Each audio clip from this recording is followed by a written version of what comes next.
Tech Weekly with Jake Brown.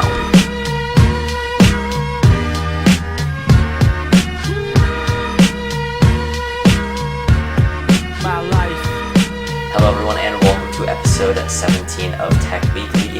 Tech Weekly is a show that gets released at the end of the week every week, where I tell you the biggest tech news that has happened in the past week. So first up, Facebook is getting back into its roots today with the launch of a new product called Campus, a section of the main app specifically designed for college students. Campus is designed to be a place where students can interact only with peers at their school. They can access a campus-only newsfeed and join groups, events, and group chat rooms called campus chats pertaining to campus life. In a nod to the original Facebook, they'll even have access to a campus directory where they can find and friend other students. In order to access Campus, students have to provide their .edu email address as well as their graduation year, and once they're in, they'll create a new profile specifically for the section, although their usual profile and cover photos will follow them to Campus. They'll also have the option to add or remove their major, classes, hometown, dorm, or minor. The more information they add, the more they'll be able to find classmates with commonalities, which also, of course, gives Facebook more data about what college students are studying and who they're talking to, which informs its ad targeting decisions. For now, Campus is being piloted with 30 universities around the U.S., including Johns Hopkins, Northwestern, and University of Louisville, as well as Vassar and Virginia Tech. For some reason, though, Harvard is not one of these 30 schools piloting it. For now, only students at the same university can see and interact with each other, but maybe in the future it will be expanded to other schools. Next, last year, T-Mobile announced a plan to provide 10 million low-income households with free broadband internet to close what then CEO John Legere called the homework gap. The company has now revealed that it has allocated $10.7 billion for that Project 10 Million program over the next decade, with the goal of making it available to K-12 students who participate in the National School Lunch Program for low-income families. Even before the pandemic, more than 9 million of America's 56 million school-age kids did not have access to reliable internet and could not complete their after-school assignments, the company said in a news release, suggesting that the existing gap leaves many kids at risk of falling behind in school. School administrators can apply for the program by providing a zip code for their students in the school lunch programs, and parents can also volunteer schools as well.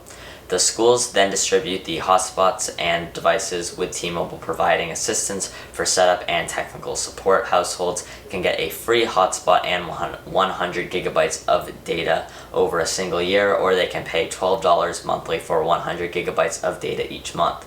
Those data limits may not meet all the needs of students using Zoom, YouTube, and loads of other video streaming platforms for their online classes and entertainment, and T-Mobile is still limiting those video streams to a low resolution 480p. There will be a limited number of hotspots available too, with the T-Mobile allocating more each year. In addition, the fine print says that the free plan will end after 100 gigabytes or 365 days, whichever comes first, suggesting that the student's internet may abruptly get shut off. This is still better than nothing, though. Moving on, Bose has introduced 3 new pairs of Frames audio sunglasses for $249. 2 are fashion-forward, they're called Tenor and Soprano, and the third set, Tempo, is much more sporty and specifically designed for outdoor use like biking, hiking, and running. All 3 cost the same $249 and are available beginning today. Bose says that they'll also be prescription ready, and sound quality is clearer and richer than the previous frames, according to the company. But the selling point remains the same. If you can't stand how earbuds feel or just are after a different experience, Frames can give you a private audio bubble for your music, phone calls, and Siri and / Google Assistant interactions, while keeping you perfectly aware of everything that is happening around you. In addition to this, Bose has also announced their $279 Quiet Comfort earbuds and $179 Sport earbuds. With the flagship Quiet Comfort earbuds, Bose is promising to deliver all the quiet of Bose around-ear headphones in a truly wireless form factor.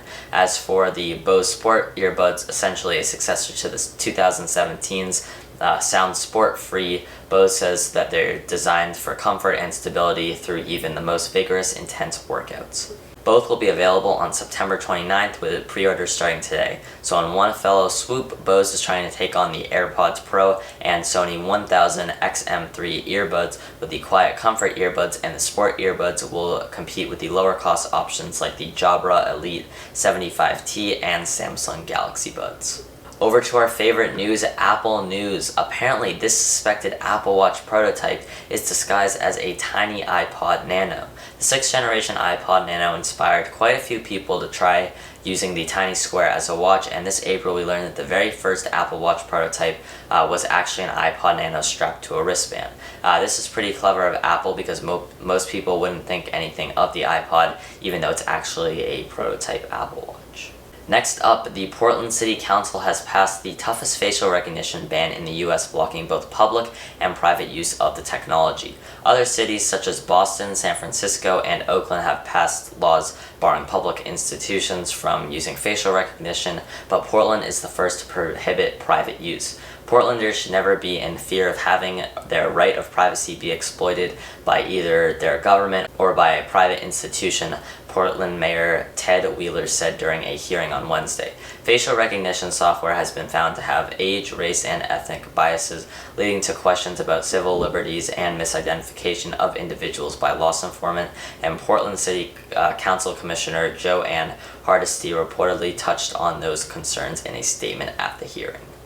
Back over to Apple news. Last week we talked about the floating Apple Store and what it looked like on the outside, but this week we have actual images and videos of the inside of the store.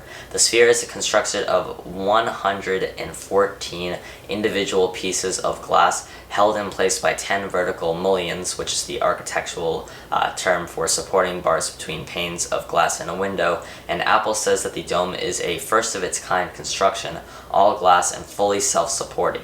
On the interior wall of the Sphere, there are baffles that create shade and what Apple is calling a nighttime lighting effect.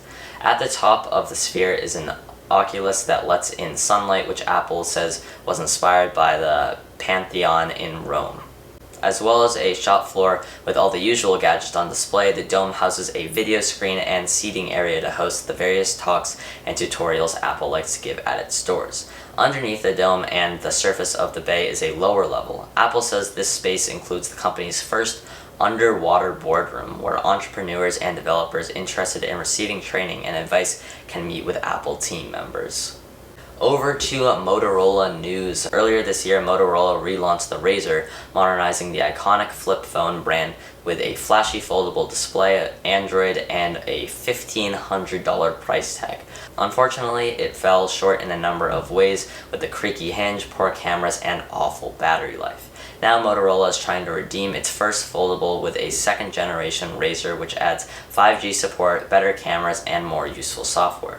The overall design of the Razr looks fairly similar to the original foldable. There's a 6.2-inch 21.9:9 foldable display on the inside of the phone, while a 2.7-inch OLED Quick View display on the outside allows for access to notifications and other basic functionality.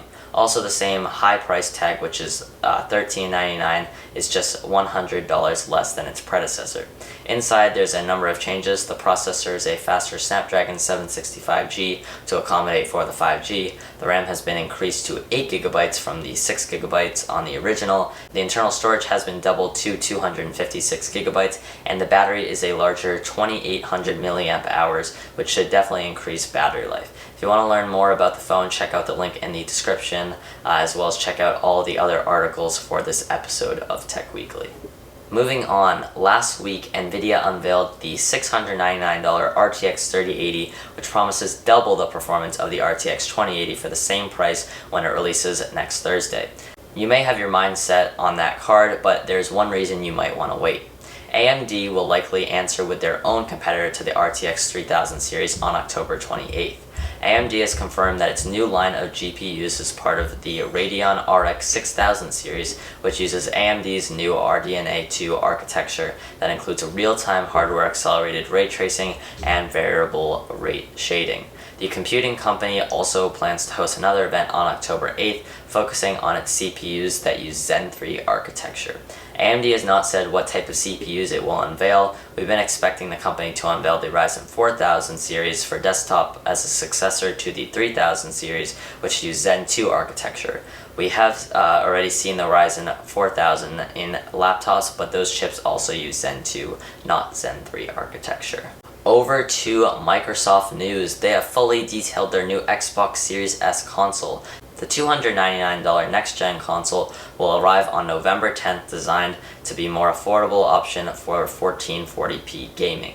Microsoft is using the same CPU from the Xbox Series X inside the Series S, running at 3.6 GHz. This is only slightly slower than the 3.8 GHz speed in the Zen 2 based CPU that runs on the Xbox Series X. The primary difference between Xbox Series X and S is the GPU, explains Jason Ronald, Microsoft's Director of Xbox Program Management. Through talking to our customers, we found that many of our fans prioritize frame rate over resolution, so we wanted to build a console that didn't require a 4K TV, says Liz Hamran, head of platform engineering and hardware at Xbox.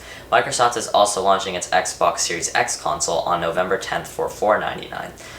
Pre-orders for the new console will begin on September 22nd, with the company also offering the Xbox Series X through its Xbox All Access program. Xbox All Access is a bundle that splits the cost of an Xbox console, Xbox Game Pass Ultimate, and Xbox Live into monthly payments across 24 months. The Xbox Series X will be available through Xbox All Access for about $35 a month, including Xbox Game Pass Ultimate. Microsoft is rapidly expanding its Xbox All Access program in time for the holiday season, and even bundling EA Play into Xbox Game Pass Ultimate and Xbox All Access. EA Play includes more than 60 of EA's titles, including games like FIFA 20 and Titanfall 2. One of the main differences between the two consoles is that the Series X has a Blu-ray player, whereas the Series S is a fully digital console, which means that you can't play any of your old disc games on the console or watch some of your favorite movies that you have on DVD. In addition to this, the Xbox Series X has 16 gigabytes of RAM and the S has 10 gigabytes, and the storage is also cut in half, as the Series X has 1 terabyte of solid-state storage and the Xbox Series S has 512 gigabytes of solid-state storage.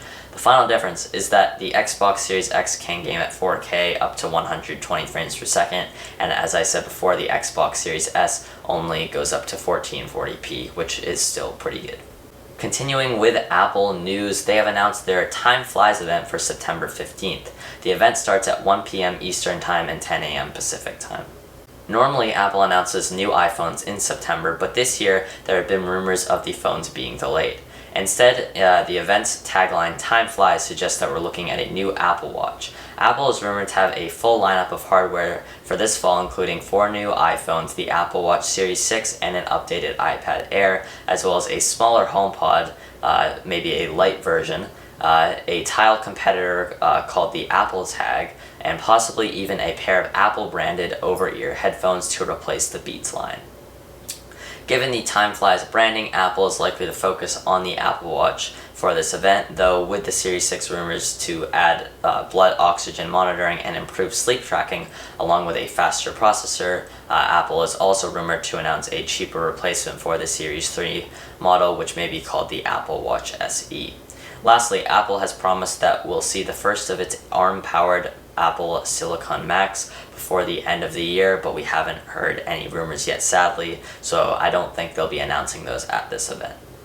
Now for Lightning News. Lightning News is a bunch of short articles that I share with you relatively quickly. First is our favorite Lightning News, Apple News. Apparently Apple's tile competitor may finally be in production. Rumors about the trackers, which will apparently help you wirelessly locate items they're attached to like a bag or wallet, have been swirling around since last year. The so-called AirTags are apparently designed to work with Apple's Find My app and are expected to be small circular discs. Next, Ninja is back on Twitch exclusively in a multi-year deal with the site. It's another big move for Tyler Ninja Blevins, who's had quite a year even aside from the ongoing pandemic. Last August, he left Twitch for an exclusive deal with Mixer, which shut down at the end of June, scrapped for parts over at Facebook Gaming, and by returning to Twitch, Blevins puts the end to the question of where he might land next. Continuing on, Huawei has announced the second version of its Harmony OS operating system and detailed plans to bring it to a wider range of devices, including smartphones. Huawei will make its beta version of the Harmony OS 2.0 SDK available to developers today, that will initially only support smartwatches, car head units, and TVs. A smartphone version of the SDK will follow in December 2020, as the CEO of Huawei hinted that phones running Harmony OS might appear next year. Over to Google News. Google Maps is back on the Apple Watch after abandoning the project 3 years ago. The new version doesn't let you seek out a new location directly from the Apple Watch, though. For spontaneous trips to places you've not saved on your Apple Watch, you'll need to use your phone to start the process. Then you can continue with the navigation on the Apple Watch. So it's still a relatively basic experience, but it's nice for people that don't want to have to be stuck with Apple Maps. Next is a phone that we started to talk about a lot lately. LG has confirmed that the Wing is the name of its new smartphone. In addition to this, we also know that the phone will be revealed at an announcement on September 14th. The device is believed to have 2 screens and a swiveling form factor, with a recent teaser video showing what looks like a sliding mechanism that can rotate into a T-shape. Now to a future competitor of Apple, Tile will refund up to $1,000 in products if you can't find your lost item.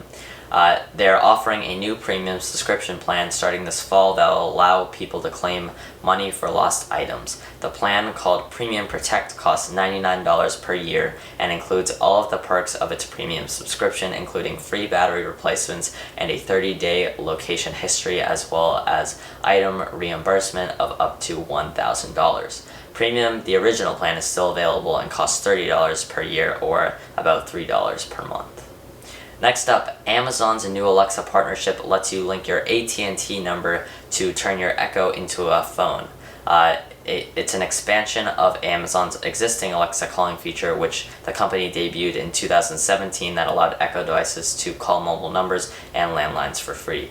The difference here is that Amazon is working much more closely with AT&T, giving customers the opportunity to use their Echo devices in the same way they'd use their regular AT&T phones. Over to Android news. Android 11 has officially launched, and it did so on Tuesday, September 8th, after months of betas. It's getting a wider release than expected, with the latest version of the operating system coming today, not to only Pixel devices, but to phones from OnePlus, Xiaomi, Oppo, and Realme as well. Android 11 adds a variety of new features to Google's mobile operating system, although as a whole the update focuses less on these new features and more on strengthening the core of Android and strengthening some of the features that were previously debuted in the last version. Back to our favorite news, Apple News. The latest beta version of Apple Music for Android contains strings of code that directly mention the rumored bundle of the company's services, and even the name Apple One is in there. Subscription Bundle is also part of the new text, as are prompts about how customers can manage their Apple One subscription from an iPhone, iPad, Mac, or Apple TV. The company is expected to take a tiered approach, combining Apple Music and Apple TV Plus in the cheapest tier and adding in other services like Apple Arcade, Apple News Plus, and extra iCloud storage in more expensive monthly plans. Now for some motor vehicle news. Uber pledges to shift to 100% electric vehicles by 2030. Rather than pay drivers directly to trade their gas-burning vehicles for electric ones, the company will impose an extra fee on trips completed in an electric vehicle to incentivize drivers to make the switch. Starting today, Uber is launching its Uber Green surcharge in 15 cities in the US and Canada. For $1 extra, riders can specifically request a hybrid or electric vehicles, and drivers who use a hybrid or electric vehicle to pick up passengers will get an extra 50 cents per ride, while drivers using specifically and completely battery electric vehicles will get another $1 on top of that, for a total of $1.50 extra per ride. Before Nintendo released the Switch, the company had early plans to create a similar handheld based on its iconic GameCube console, which was leaked in internal documents. There's also a leaked presentation that suggests that Nintendo explored the idea of releasing a high-definition console that would have competed more directly with the PS3 and Xbox 360. A technical diagram outlines a portable console that could be attached to a TV via a docking feature, GameCube controller ports, memory card slots, and a port for an SD card. However, it's unclear if the project ever made it past this early planning stage. For our final piece of tech news, and this is a bit of a funny one, Razer's latest gaming accessory is chewing gum, and it's aimed at boosting your focus and reaction time in games. The company teamed up with 5Gum from Mars Wrigley to make Respawn by 5Gum in 3 flavors: Cool Mint, Tropical Punch, and Pomegranate Watermelon.